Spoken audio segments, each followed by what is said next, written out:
magluluto ako ng chicken tinola.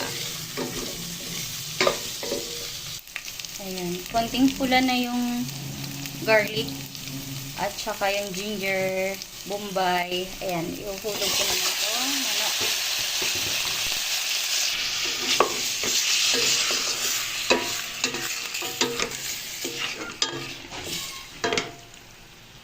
Siyempre, tapos na natin igisa. Nilagyan ko na ng tubig. Di ko na pinakita. At nilagay ko na rin ang lemongrass.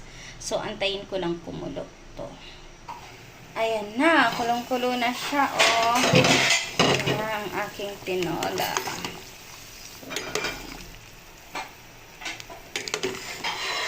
Pwede ko na sigurong ilagay ang papaya.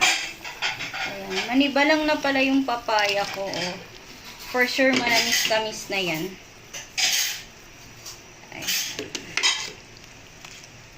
So, lulutuin lang natin, papakuluin lang natin hanggang sa maluto ang papaya. Takpan ulit.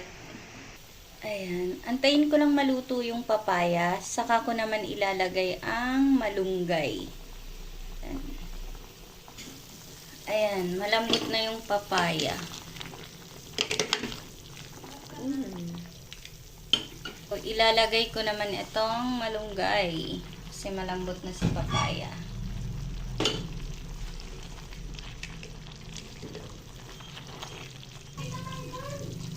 Antayin ko lang maluto yung malunggay.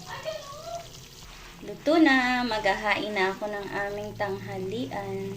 Ito na ang aming tanghalian.